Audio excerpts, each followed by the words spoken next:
안주자의 예배 성령으로 주일 오전 예배를 드리겠습니다.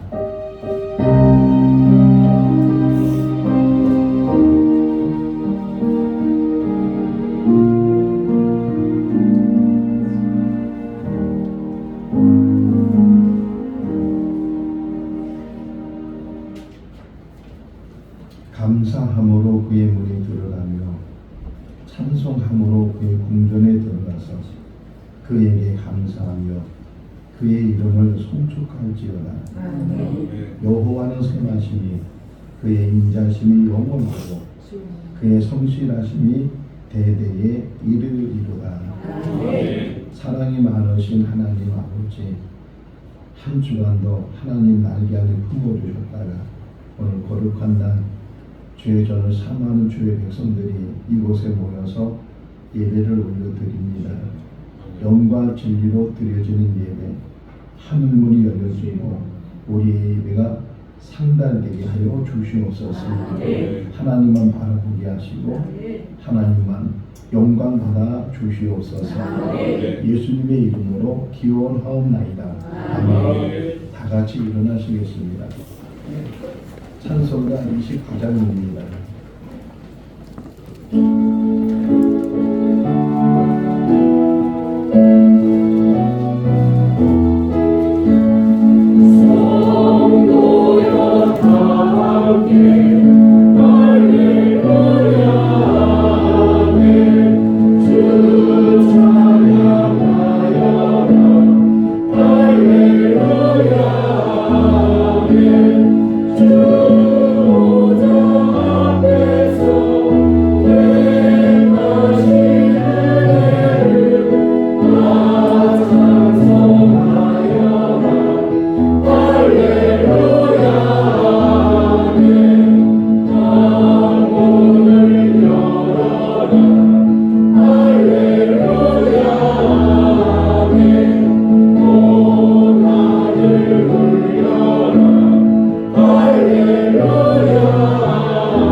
뒤돌아보면서 참여하는 시간을 갖겠습니다.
사랑의 하나님 아버지, 하나님께서 말씀하시기를 내가 거룩하니 너희도 거룩하라.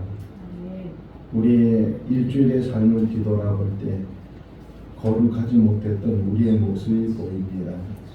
하나님 아버지, 마음으로, 말로 또는 행동으로 불의한 일이 있다면 기억나게 하시고 하나님 앞에 고백하는 귀한 시간이 되게 하여 주시옵소서. 우리 예수 그리스도의 보혈로 씻어주시고 새롭게 하여 주시고 참 그리스도인이 될 수 있는 우리들 되게 하여 주시옵소서. 또 하나님 앞에 가까이 나가는 귀한 시간이 되게 하여 주시기를 간절히 바라옵고 우리를 구원하신 예수님의 이름으로 기도하옵나이다. 아멘. 사도신경으로 신앙 고백합니다. 나는 전능하신 아버지 하나님 천지의 창조주를 믿습니다. 나는 그의 유일하신 아들 우리 주 예수 그리스도를 믿습니다.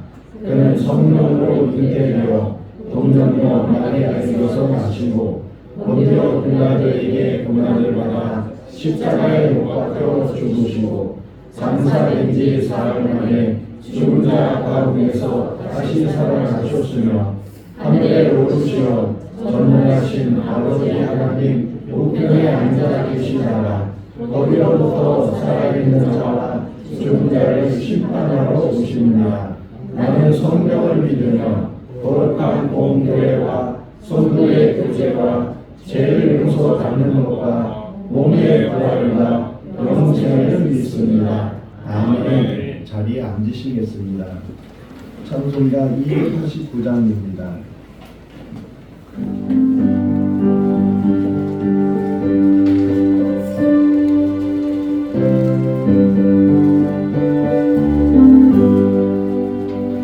주 예수 내 맘에 들어와 계시고 변하여 새 사람 되고 내가 늘 바라던 참빛을 찾은 주 예수 내 맘에 오신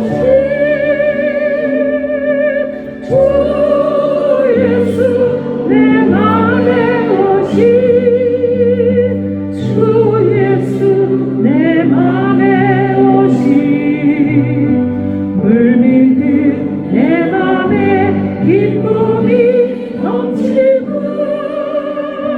주 예수 내 맘에 오신 주 예수 내 맘에 들어와 계시고 망령된 행실을 끊고 머리털보다 더 많던 내 죄가 끝보다 더디 없었네 주 예수 내 맘에 오신 주 예수 내 맘에 오신 물밀듯 내 맘에 기쁨이 넘치고 주 예수 내 맘에 오신 내 맘의 소망을 든든히 가지고 주 예수 내 맘에 오신 의심의 울음이 사라져버림도 주 예수 내 맘에 오신 주 예수 내 맘에 오신 주 예수 내 맘에 오신 물밀듯 내 맘에 기쁨이 넘치고 주 예수 내 맘에 오신 사망의 음침한 골짜기 가다가 밝은 빛 모령이 비춰 저 멀리 하늘 문 하나를 보이고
하셔서 기도하시겠습니다. 사랑과 은혜가 충만하신 하나님 아버지, 오늘도 주님의 날에 저희들을 불러주셔서 감사드립니다. 아멘. 거룩한 주일 아침 주님의 분주함을 내려놓고 세상의 분주함을 내려놓고 하느님만 바라보며 예배드릴 수 있게 하시니 또한 감사드립니다. 주님, 지난 한 주간을 돌아봅니다. 저희들의 발걸음이 주님의 뜻을 따르지 못하고 때로는 욕심과 교만으로 어그러질 때가 많았습니다. 말과 행동으로, 마음과 생각으로 주님을 기쁘시게 하지 못했던 모든 죄를 이 시간 십자가 앞에 내려놓습니다. 주님의 보혈로 씻어주시옵고 다시금 새 마음과 새 영을 허락하여 주시옵소서. 하나님 아버지, 저희는 연약하지만 거하신 주님을 의지합니다. 광야 같은 세상 속에서 방황하지 않게 하시고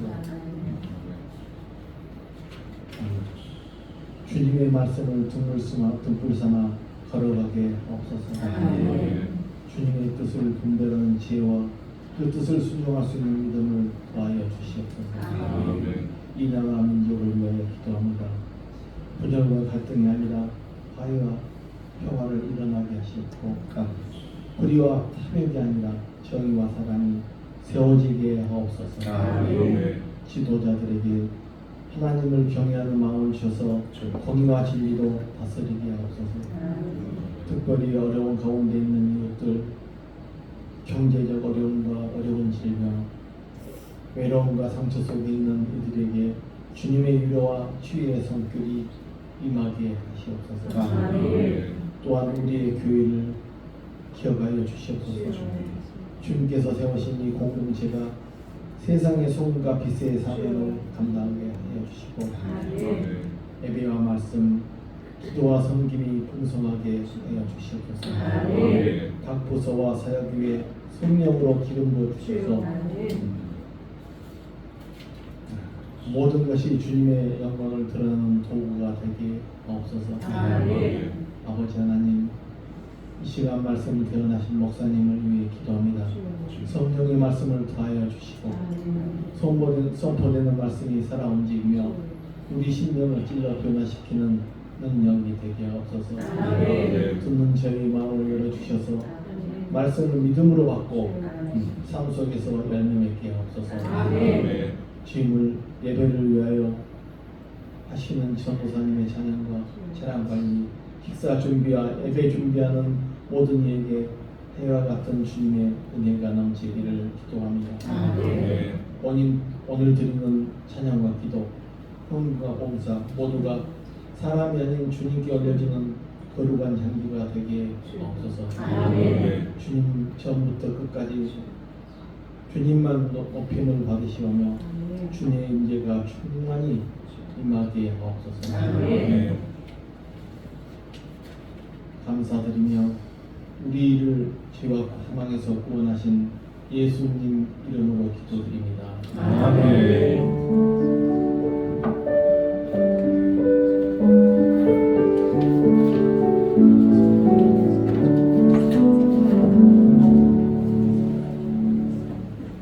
오늘 주신 하나님의 말씀은 사도행전 9장 10절에서 22절까지 보시겠습니다.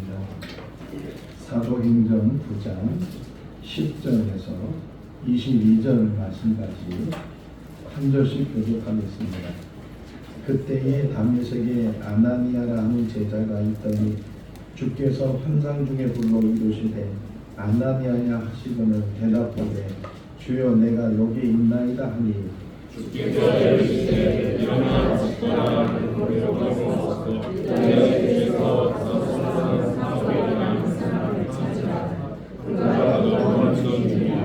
그가 아나니아라는 사람이 들어와서 자기에게 안수하여 다시 보게 하는 것을 보았느니라 하시거늘 아나니아가 대답하여 주여 그 사람을 위하여 내가 여러 사람에게 있었사온즉 그가 예루살렘에서 주의 손을 찾지 않게 여기서도 주의 이름을 부르는 모든 사람을 결박할 권한을 대제사장들에게서 받았나이다 하거늘 주께서 이르시되 나는 사람이 내 이름을 거듭하거나 누구든가 이스라엘 자손에게 전하리라 하나님의 이르시니라. 그가 내 이름을 위하여 얼마나 고난을 받아야 할 것을 내가 그에게 보이리라 하시니 하나님의 주께서 그에게 말씀하여 이르되 형제사오라 주로 내가 너희에게서 나타나셨다 예수께서 나를 보며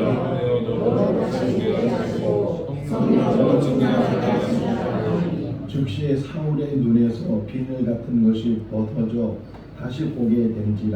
일어나 세례를 받고 음식을 먹으며 건강하셨습니다.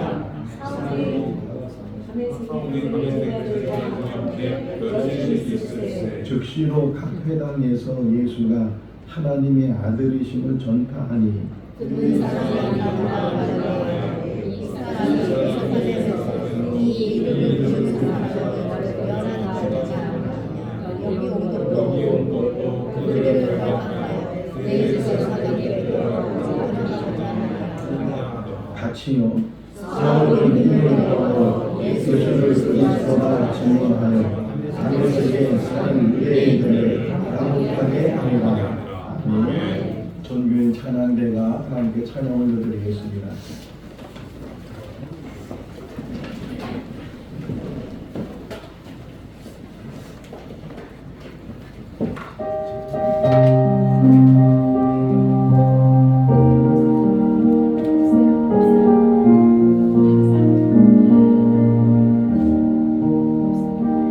주님 나를 부르셨으니 주님 나를 부르셨으니 내 모든 정성 내 모든 정성 주를 위해 바칩니다. 주님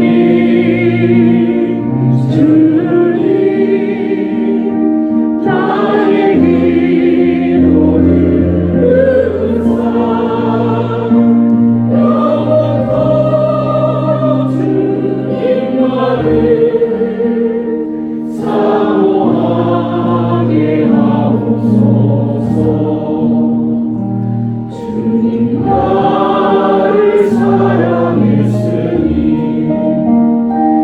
주님 나를 사랑했으니 이몸 바쳐서 주는 날아나렵니다. 주님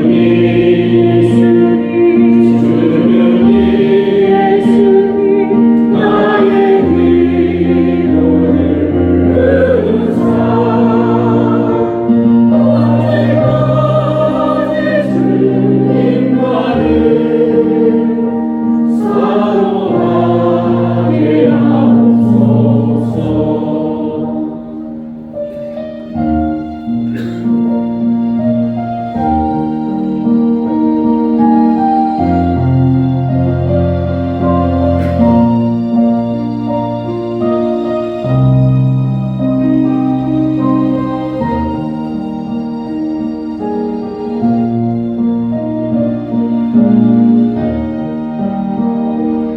주님 나를 구원했으니 주님 나를 구원했으니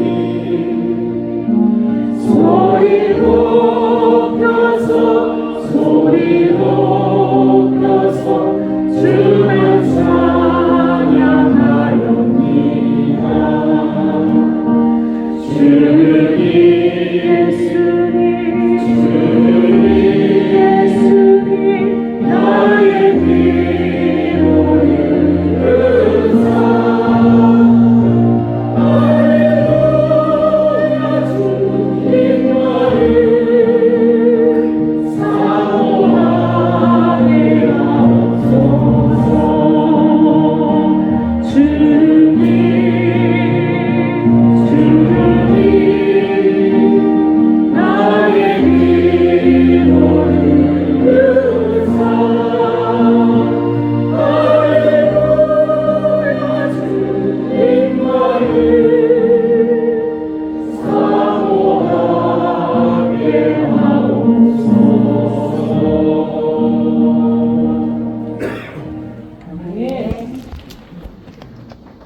할렐루야. 제가 잘 들었는지 잘못 들었는지 모르겠는데 남성분들 목소리가 더 크게 들려. 잘 들은 건가요? 아멘. 감사합니다. 흑백 논리는 아니고 기준을 세운다는 것이 정확하진 않지만 사람을 이렇게 나누게 되 크게 나눠요. 선한 사람이 또 반면에 악한 사람이 있어요. 근데 뭐 선한 기준, 악한 기준이 딱 가름이 돼서 그렇게 나누지는 않지만 어쨌든 우리가 사람을 말할 때 저 사람은 선한 사람이고 저 사람은 악한 사람이야 이렇게 말을 할 수가 있는데, 그런데 태어날 때부터 죽을 때까지 선한 사람이 얼마나 있을까? 또 반면에 태어나서 죽을 때까지 악한 사람이 얼마나 있을까? 때로는 악한 사람이 선한 사람이 되기도 하고 또 반대로 선한 사람이 악한 사람이 되기도 하는데 그 기간이 뭐 정해져 있는 게 아니고, 제가 이 설교를 준비하면서 하나의 예를 이제 제가 만들었는데 어떤 사람이 100세까지 살았어요. 근데 그 100세까지 사는 동안에 어릴 때부터 90세 될 때까지 악하게 살았어요. 그러다가 어떤 계기가 돼서 91세부터 세상을 떠나는 100세까지 그가 선하게 살았다면 질문이에요. 그러면 그 사람은 선한 사람인가요? 악한 사람인가요? 선한 사람. 어떻게 선한 사람이죠? 악을 더 길게 살았는데도 불구하고 왜 선한 사람이라고 말을 하죠? 좀 더 극단적으로 100세까지 살았는데 어릴 때부터 99세까지 악하게 살다가 어떤 계기가 돼서 1년 동안 죽기 전까지 그가 선하게 살았다면 그는 선한 사람일까요? 악한 사람일까요?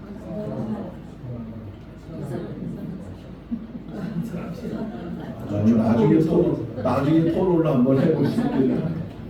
자, 성경에서 가르쳐주는 거는 에스겔서 18장 말씀을 보면 하나님이 에스겔 통해서 말씀하시기를 이렇게 말씀하셔요. 만일 어떤 사람이 악하게 살았는데 그 악하게 살다가 그가 깨우치고 돌이켜서 선한 사람이 된다면 그 다음이 중요해요. 하나님께서 말씀하시기를 그 전에 있었던 악함은 기억하지 않고 이렇게 표현을 하시죠. 또 그러면서 고담 이야기가 또 중요해요. 만일 어떤 사람이 선하게 살고 경건하게 살았는데 그가 돌이켜서 혹이나 악한 사람이 되면 거기도 마찬가지로 그 전에 있었던 것은 기억하지 아니하시고 뭘 가리키냐면 지금이 중요해요. 지금이 그가 악한 자인가 선한 자인가, 이 지금에 의해서 그 사람의 삶이 결정된다. 더 극단적인 예를 찾아보니까 누가복음 23장 42절 43절에 보면 예수님께서 십자가에 매달려 계실 때 한편에 있는 강도가 예수님을 향해서 그가 말하기를 예수여 당신의 나라에 임하시면 나를 기억하소서. 요 한 문장이에요. 예수여 당신의 나라에 임하시면 나를 기억하소서. 이렇게 간청을 하니까 그 고통 속에 있는 예수님께서 그렇게 질문한, 그렇게 말한 그 강도를 향해서 말씀하시기를 내가 진실로 너에게 이르노니 너는 나와 함께 오늘 낙원에 있으리라. 마지막 죽기 전에 그가 주님을 만나고 주님을 향해서 자기를 기억해 달라고 하는 그 말에 예수님께서는 네가 오늘 나와 함께 낙원에 있을 거다. 이 반대적인 이야기를 또 찾아보니까 우리가 잘 알고 있는 가룟 유다, 이 가룟 유다에서 선입견이 있기 때문에 가룟 유다는 나쁜 사람이고 스승을 배반한 사람이고 악한 사람이고 그렇게 우리가 말을 하지만 선입견을 좀 버리고 예수님을 배반하기 전까지의 가룟 유다의 삶을 우리가 잘 알지는 못하지만 예수님의 부르심을 받아서 3년 동안 예수님의 제자가 됐는데 그 배반하기 전까지의 가룟 유다는 다른 제자와 동일하게 예수님의 제자로서의 그 일을 잘 감당했고 더 나아가서는 이 가룟 유다는요 신임을 받은 사람이에요. 회개를 맡았거든요. 회개는 아무한테 맡기는 것이 아니고 가장 신임하는 사람에게 맡겼고 또 그 전의 삶도 우리가 잘 알지 못하지만 근데 우리는 그런 것을 전혀 생각하지 않고 그 마지막 예수님을 배반하고 은30에 자기 스승을 팔았다는 그것 하나 그리고 그는 스스로 자살했다 하는 그것 하나 가지고 우리는 그를 나쁜 사람이라고 악한 사람이라고 이렇게 단정짓고 지금도 그렇게 생각을 하고 있다는 거예요. 자, 어쨌든 선한 사람이 악한 사람이 될 수도 있고 또 악한 사람이 선한 사람이 될 수도 있는데 근데 중요한 것은요 사랑이 있을 때 사랑이 있을 때 그게 기회고 변화될 수 있는 그런 기회를 얻을 수 있고 삶을 마치고 나면 그때부터는 선한 사람은 선한 사람으로 악한 사람은 악한 사람으로 끝이 나는 거예요. 그러니까 마지막이 얼마나 중요한가 하는 것을 우리가 생각해 볼 수가 있는데 또 하나 질문을 하면 그러면 선한 사람은 천국 갈까요 못 갈까요? 하나님을 만나야 가는 할렐루야. 선하다고 천국 가는 건 아니에요. 선하게 사는 건 중요한데 근데 선하다는 그 조건이 천국을 들어가게 하지는 않는다는 거예요. 그러니까 혹이나 지옥에 가서 여러분 혹 우리가 지옥 가면 안 되겠지만 지옥 가서 만나는 사람 중에 어떤 사람을 만나냐 선을 행하는 사람을 만날 수 있다. 왜? 천국은 선과 악의 기준이 아니기 때문에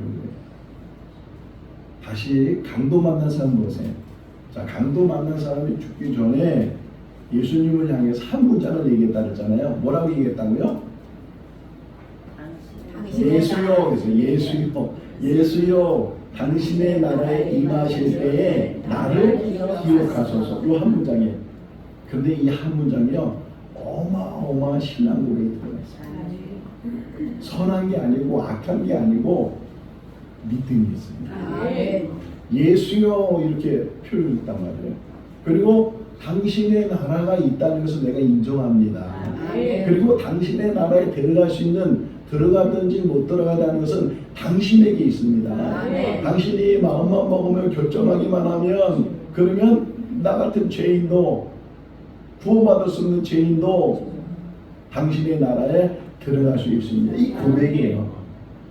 베드로가 주는 그리스도시요 살아계신 하나님의 아들이십니다라고 고백한 것 이상으로 이 강도 만난 사람이 이 십자가에 처형됐으니까 얼마나 악하게 살았겠어요. 십자가에 죽을 만큼 그런 악한 행위를 갖고 살았던 이 사람이 그럼에도 불구하고 마지막 죽기 전에 살아있다는 게 기회가 생겨요. 마지막 죽기 전에 주님을 향해서 신앙 고백을 하는 거예요. 당신은 구원자이시고 당신이 결정할 수 있는 일인데 당신의 나라가 있으면 내가 고백하고 당신이 마음만 먹으면 당신이 허락만 하면 나 같은 죄인도 구원받을 수 있지 않습니까? 나를 기억해 주십시오. 그 고백이 예수님께서 네가 오늘 나와 함께 낙원에 있을 거다 이렇게 말씀하셨습니다. 그러니까 제가 처음 시작할 때는 선과 악에 대해서 구분하면서 시작을 했지만 실제적으로는요 믿는 자와 믿지 않는 자, 이걸 흔히 신자와 불신자 어디 쪽에 있느냐, 신자 쪽에 있느냐 불신자 쪽에 있느냐.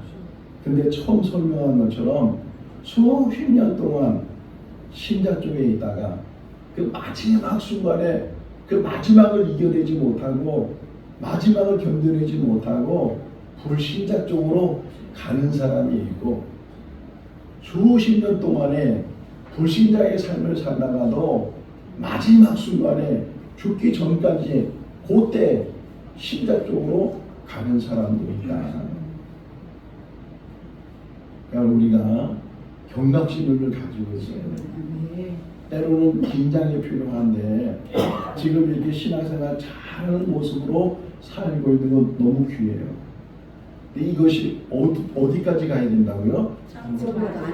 죽기 전까지. 죽음 앞에서도 그 모습이 변하지 않고 그 믿음을 끝까지 지켜나가는 것, 이것이 우리에게 가장 중요해요. 실족하지 말아야 돼요. 뒤돌아서지 말아야 되고 다시 세상으로 나가지 말아요. 이 믿는다는 그 자체도 큰 은혜지만 그 믿음을 끝까지 붙들고 하나님 부르시는 그날까지 그 믿음 안에서 변함없이. 때로는 믿음을 설명할 때 큰 믿음이 있고 작은 믿음이 있다고 얘기를 해요. 태산과 같은 믿음이 있고 겨자씨만한 믿음이 있다고 말을 하는데, 믿음이 얼마나 크냐 작으냐보다 더 중요한 게 믿음이 있느냐 없느냐예요. 겨자씨만한 것이라 할지라도 그 믿음을 가지고 있으면 그는 믿음이 있는 사람. 근데 그 겨자씨만한 믿음도 갖지 않고 있다면 그는 믿음이 없는 사람인데, 그럼에도 불구하고 아직 우리에게는 기회가 있다. 교회 다니면 믿음이 있는 게 아니에요.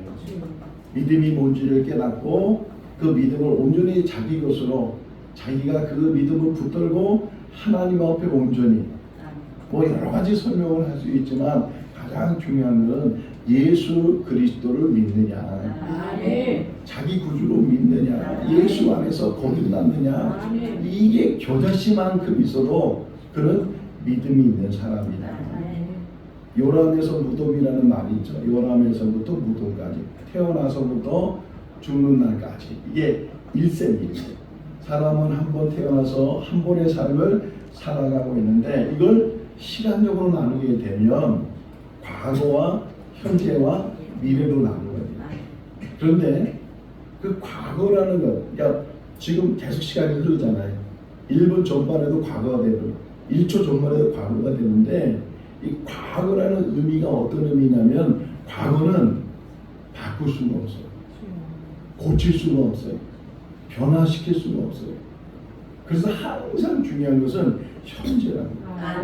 어거스틴도 이 현재가 중요한 것을 가르치면서 지나간 현재, 또 미래는 다가올 현재, 이렇게 설명을 하는데 현재가 중요해요. 그 현재가 계속 지속되는 게 미래예요.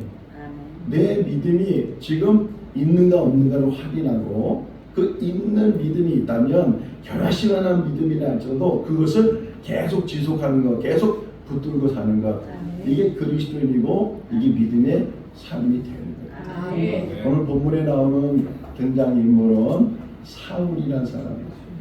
나중에 그 사람의 이름이 바울로 불려지게 되는데, 사울이라는 그 이름은 히브리어 이름이고 바울이라는 이름은 헬라어적 이름이에요. 사울의 의미는 구하다 또는 청함을 받은 자, 이런 의미를 가지고 있어요. 구하는 자고 청함을 받은 자. 초대 이스라엘 왕도 사울이라는 이름을 가지고 있었던 것처럼 사울이라는 이름을 흔히 가질 수 있는데, 그가 사울이었다가 나중에 이제 전도자가 되고 헬라 사람들을 많이 만나다 보니까 이 히브리식 이름보다는 헬라식 이름인 바울. 근데 바울의 또 이 뜻은 작은 자, 겸손한 자, 이런 의미를 가지고 있어요. 어쨌든 오늘은 사울에 대한 말을 하려고 하는데, 이 사울이라는 사람이 언제 등장하는가? 우리 지난 시간에 스데반을 같이 묵상했는데 바로 그 스데반이 순교하는 그 자리에 가장 앞에 서 있는 사람이 사울이었어요. 사도행전 7장 58절 말씀해 보니까 사람들이 옷을 벗어서 증인인 그 사울 앞에, 젊은 청년 사울 앞에 옷을 두고 스데반을 돌로 쳐 죽였다라는 그런 말씀이 기록이 되어져 있어요. 그때 이제 등장을 하게 되고, 또 그러면서 8절로 넘어가서 이 스데반이 순교하면서 예루살렘 교회 박해가 시작이 되고, 그 박해 때문에 많은 사람들이 붙들려 갔는데 그 붙들려 가는 과정에서 앞장선 사람이 사울이. 그러니까 사울이 이제 예수 믿는 사람들을 핍박하고 예수 믿는 사람을 막 붙잡아서 감옥에 가두기도 하고 그런 일에 열심을 가졌던 사람이고, 심지어는 오늘 이 사도행전 9장은 이 예루살렘 지역뿐만 아니라 저 다메섹이라는 지역까지 출장을 하는 거예요. 대제사장의 허가증을 받아가지고서, 그래서 그 다메섹에 예수 믿는 사람들이 있으면 그들을 잡아다가 이 예루살렘에 끌고 가려고 그렇게 이제 이 사울이라는 사람이 가고 있는 중에, 특별히 9장 1절, 우리가 10절부터 말씀을 하는데 9장 1절 말씀을 보게 되면 그 사울의 표정이 나와요. 사울의 얼굴의 모습이 나오게 되는데 위협과 살기가 등등했다. 그러니까 상상이 가잖아요. 그의 얼굴이 얼마나 무서운 얼굴, 얼마나 살기가 등등했다. 사람을 죽일 만한 기운이 그 얼굴에 드러나 있었다. 얼마나 악한가, 얼마나 무서운가.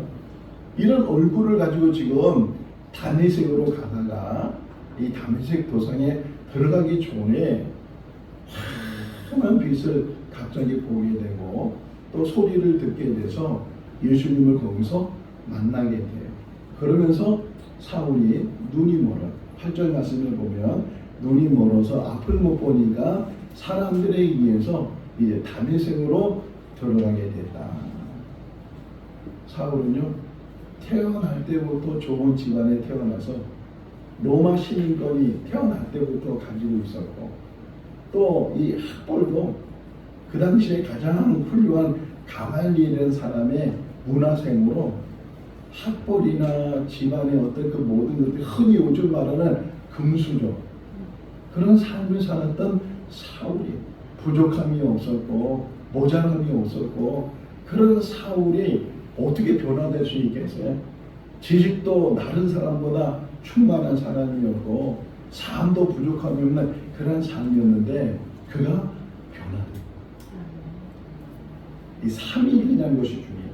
눈이 멀어서 이제 아나니아를 만나는 기간 동안 3일, 그 3일 동안 그가 앞을 못 보게 되고, 그 앞을 못 보는 그가 다시 눈을 떴을 때는 세상이 변하지 않고 그 사울이라는 사람이 완전 180도로 변화돼요.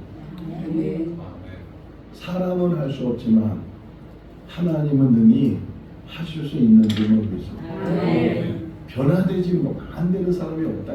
사람으로, 여러분, 설교자가 늘 바라는 게 이 설교를 통해서 성도들이 은혜를 받고 변화되기를 바라잖아요. 그러면서 설교를 준비하고 설교를 하지만 또 어느 목사님이 말하기를 자기가 수십 년 동안 그렇게 설교해도 안 변해요. 안 변한 사람은 안 변한대. 이게 사람의 생각이에요. 설교로 변하는 게 아니고 하나님이 변화시켜요. 하나님이 선지적으로, 하나님 감권적으로 그 사람은 어루만져졌을 때 정말 그 사람의 심령에서부터 이제 변화를 일어나게 되는데, 바로 사울이 그런 변화를 하게 됐다. 며칠 동안 앞을 못 봤다고요? 3일 동안 앞을 못 봤습니다. 이 3일이라는 기간이 일반적인 사람들에게는 짧은 기간일 수 있지만 갑자기 눈이 멀어서 앞을 못 본 이 사울에게는 너무나도 긴 시간일 수 있다. 우리 정미경 집사님 아들 원준영이가 9월 10일 날 제대합니다. 열흘 남았어요. 그런데 이 열흘이 우리에게는 금방 가는 시간이지만 우리 준혁 형제에게는 왜 이렇게 하루가 안 가냐 이런 마음이 될 수도 있다. 우리 정두천 집사님 막내 아들 정호원이가 11월 12일 날 제대예요. 만기 제대하는데 2달 좀 더 남았는데도 불구하고 얼마나 기다리겠어. 우리 정 집사님도 지금 카운트할지도 몰라. 하루하루를 지금 이게 감회가 있는데 사람마다 그 시간이 다르게 느껴지는데 이 바울에게 있어서 그 3일은 30일, 3년 정도의 기간을 느낄 수 있는데 그가 갑자기 아픈 거 보면서 할 수 있는 일이 뭐냐, 자기가 어떻게 살아왔는지를 다시 생각하기 시작했어요. 주마등이라는 표현 하잖아요. 주마등 확 하고 지나가는 거. 자기가 태어나서부터 어릴 때 성장 과정과 청년 때와 그 열심과 최선을 다하는 삶 속에서 자기 딴에는 말씀대로 살고 하나님 뜻에 순종하면서 이 기독교인을 비판하고 박해하는 그런 일들을 해왔는데 근데 갑자기 스데반이 죽는 모습이 보여지는 거예요. 그때는 그냥 지나간 사건이었는데 눈이 멀어서 다시금 그 스데반의 순간 그 자리에 자기가 있었고 제일 앞에서 그 모습을 보았을 때 아니 어떻게 자기를 죽이는 사람을 향해서 용서해 달라고 말할 수 있을까? 아니 어떻게 죽어가면서도 주님을 바라볼 수 있을까? 근데 자기가 그 다메섹 도상에서 예수를 만난 거예요. 스데반이 봤던 그 예수가 자기에게 나타나고 자기에게 들려지고 그런 경험을 이 사울이 지금 하고 있는 중에 오늘 본문에 여러분 그냥 지나가 읽었는데 오늘 본문을 보면 다시 유심히 보시면 이 사울에게 눈먼 사울에게 하나님이 또 예수님이 그에게 말씀하셔요. 뭐라고 말씀하시냐면 야 아나니아라는 사람이 이름까지 말해줘요. 아나니아라는 사람이 너를 찾아가게 될 것이고 그가 안수하면 네가 눈을 뜨게 될 것이다. 아나니아를 만난 적이 없어요. 이름을 들어본 적이 없어요. 근데 그 이름이 분명하게 들려졌고 여러분 성경 보세요. 12절 말씀 본문 읽어볼까요? 그가 아나니아라 하는 사람이 들어와서 보게 하는 것을 보았느니라. 지금 이 말씀은 예수님이 아나니아라는 선지자에게 말씀하는 건데 이 말씀 속에서 야 벌써 그 사울이라는 사람은 너가 그를 찾아가서 지금 알게 되고 네가 안수해주면 눈을 뜨게 되는 것을 지금 내가 그에게 먼저 말을 했어. 너는 지금 그 직가에 있는 사울을 찾아가라. 그러니까 아나니아가 처음엔 거부하죠. 아니 주님 제가 들은 얘기가 많은데 그런 지금 이 다메섹에 예수 믿는 사람을 붙들러 온 사람입니다. 핍박하게 온 사람인데 어떻게 그를 찾아갑니까? 이렇게 말을 했을 때 아니라는 거예요.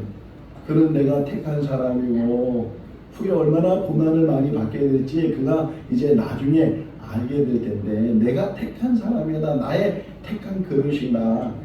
그렇게 아나니에게 말씀하셔서 아나니아가 하나님의 말씀을 순종해서 지금 직가의 유다라는 집에 있는 그 사울을 찾아가고 여차여차해서 내가 지금 당신을 찾아왔다고 그리고 그에게 안수하니 눈에 씌었던 것이 씻어지게 되고 그가 보게 되었다. 잠깐이지만 그가 눈이 멀었을 때 이게 언제 눈이 떠질지도 평생제는 앞을 보는 사람으로 살 수도 있고 그런데 이 예수님이 미리 말씀한 성경이 그거잖아요. 구약과 신약의 차이가 뭐예요? 구약은 미리 얘기해 주시고 신약은 그 미리한 이야기들이 성취되는 그런 것을 보여주면서 하나님이 하시는 것을 알게 하는 것처럼 짧은 기간이지만 바울에게 미리 말씀하시고 아나니아가 찾아가게 될 것이다. 그리고 그 아나니아가 너의 눈을 다시금 뜰 수 있도록 기도해 줄 거다.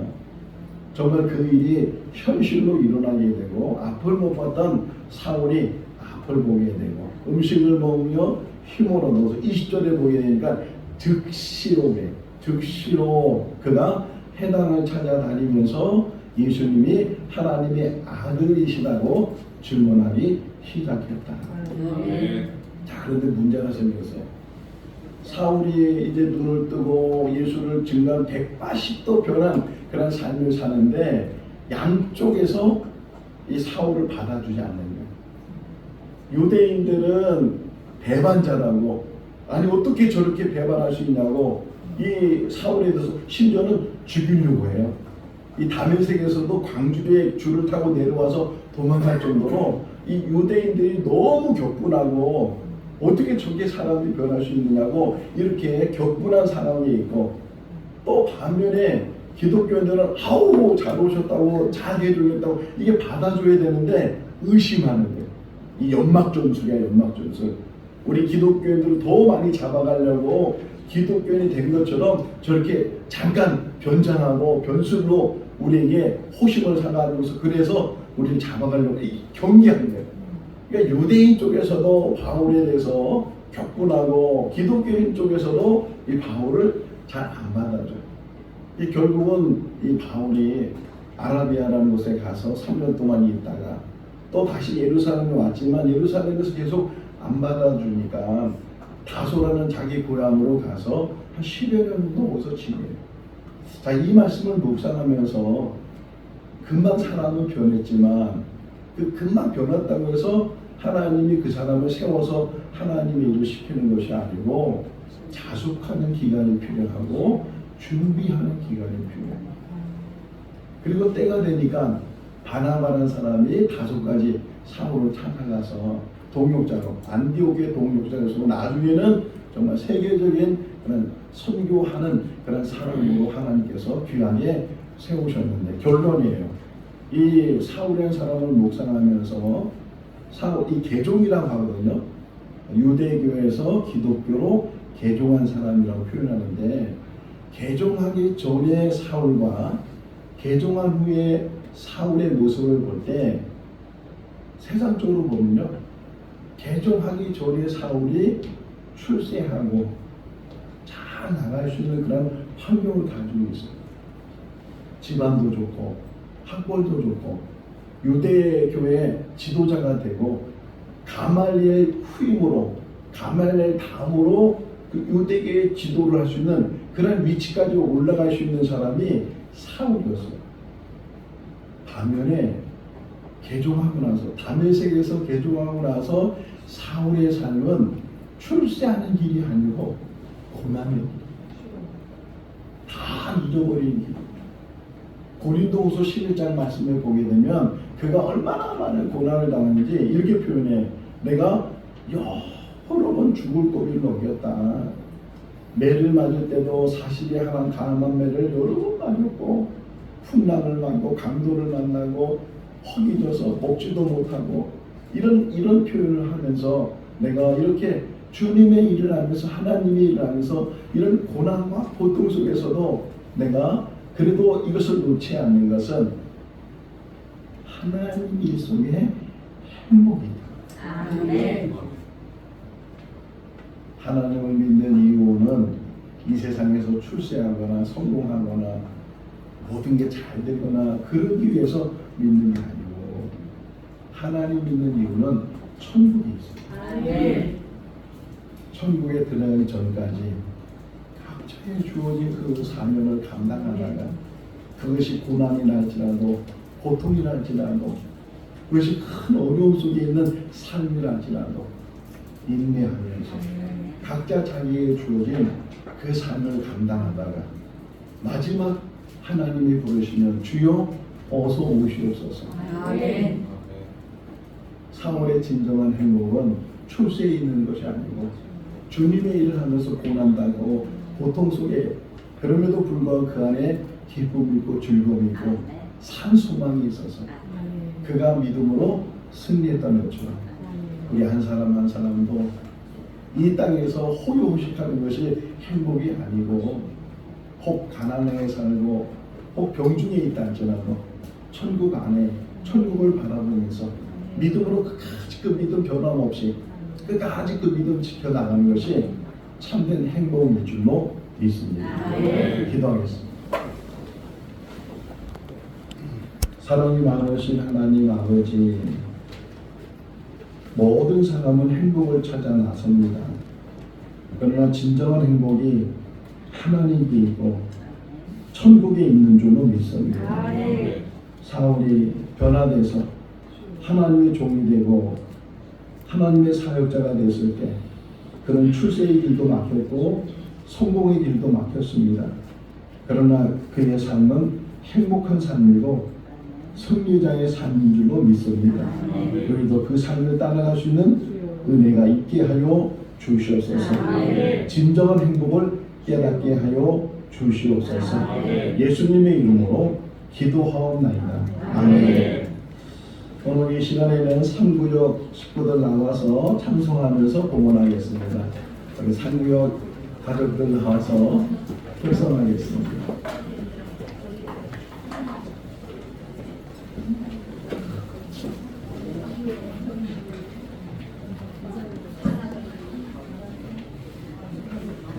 이렇게 많아요?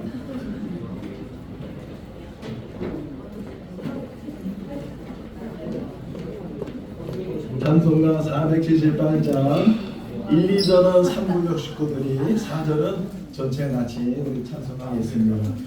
아직 뭐 다 안 나왔어요 지금.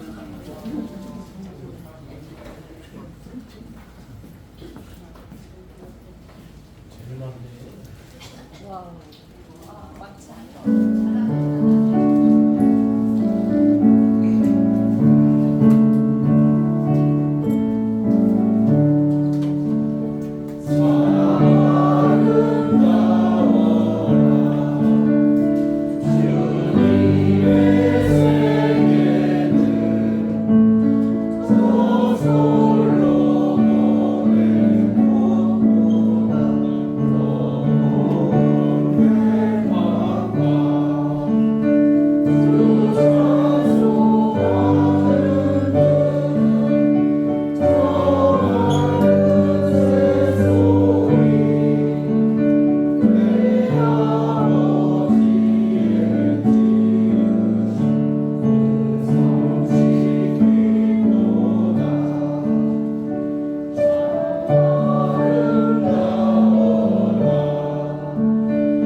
상주요 식구들 헌금 안 하신 분들은 예배 끝났고 헌금하시고 기도하겠습니다. 사랑이 많으신 하나님 아버지, 화목하게 해주시며 감사합니다. 이렇게 3부 식구들 찬양을 준비해서 봉헌 찬양하게 하신 것 감사합니다. 축복하여 주시옵소서. 또 1구역, 2구역, 4구역도 동일하게 복을 주시고 또 기회가 되면 구역마다 이렇게 찬송하고 하나님께 영광 돌리게 하여 주시옵소서. 하나님 앞에 어려운 가운데서도 구별하여 드린 예물들입니다. 주님, 그 중심을 보시고 흡양하여 주시옵소서. 이 예물이 쓰여지는 곳에 하나님 나라가 확장되게 하시고 또 드려진 모든 손길들과 복되게 하시고 이 땅에 산 날 동안 부족함이 없게 하여 주시옵소서. 예수님의 이름으로 기도하옵나이다. 아멘. 우리 교회 소식 하기 전에 암송 좀 길지만 모르신 분들은 못 외우신 분들은 좀 보시면서 하셔도 되고 외우신 분들은 같이 한번 암송하도록 하겠습니다. 이 율법책을 내 입에서 떠나지 말게 하여 주여 그것을 묵상하여 그 안에 기록된 대로 지키라 행하라. 그리하면 내 길이 평탄하게 될 것이며 내가 형통하리라. 아멘. 이번 주는 사도행전 4장 12절 말씀이에요. 우리 김봉 여사님 좀 수고 좀 해주세요. 우리 김두호 집사님, 김두호 집사님, 네, 이광순 집사님, 권사님이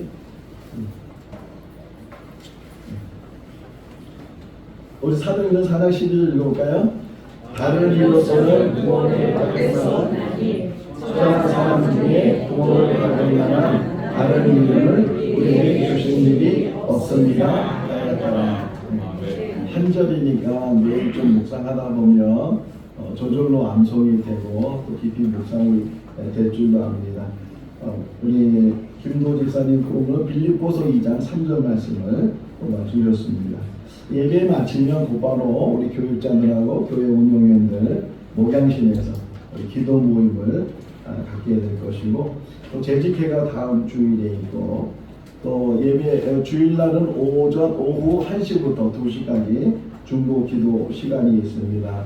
자유롭게 기도하실 수 있기를 바라고 9월달에는 학가다를 21번에서 30분까지 그리고 학가다 암송대회는 10월 12일 날 1번부터 60번까지 있게 됩니다.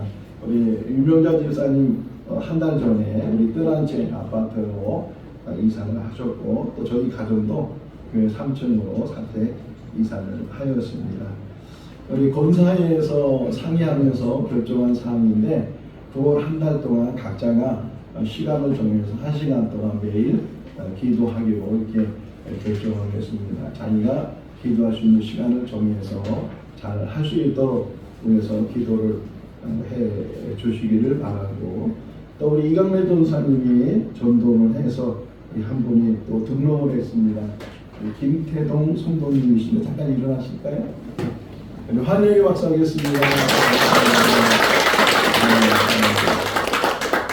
이강래 전도사님하고는 동창이라고 기도하겠습니다. 사랑이 많으신 하나님 아버지 또 귀한 형제님 또 이렇게 우리 교회에 등록해서 우리 교회 공동체가 되게 해주신 것 감사합니다. 그 삶을 붙들어 주시고 믿음의 삶이 되게 하시고 우리 그 이름이 하나님 나라 생명책에 기록되게 하여 주시옵소서. 시온의 대로가 열려지게 하여 주시옵소서. 예수님의 이름으로 기도하옵나이다. 아멘. 우리 다 같이 일어나셔서 찬송 171장 1절 하시겠습니다.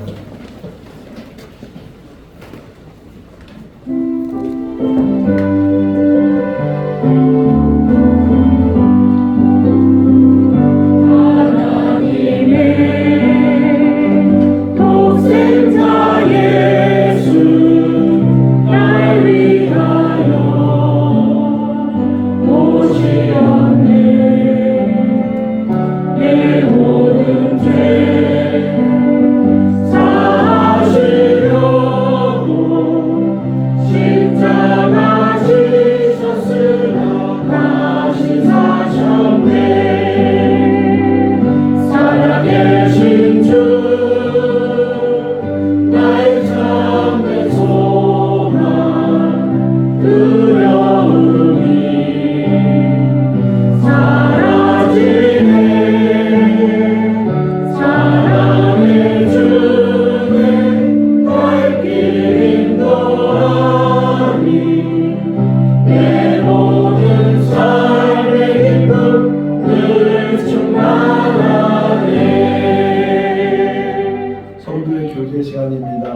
기자로 인사하겠습니다. 주님 안에 사랑합니다. 주님 안에 사랑합니다. 축도하겠습니다. 지금은 우리 주 예수 그리스도의 크신 은혜와 하나님 아버지의 무한하신 사랑하심과 성령님의 교통하시고 교제하시고 충만하심이 예수님을 인격적으로 만나고 구주로 영접하고 하늘의 소망을 두며 끝까지 믿음을 지키고 다짐하는 우리 모든 성도들 삶 가운데 가정과 자녀와 일터 가운데 영원토록 함께 하시기를 축원하옵나이다. 아멘.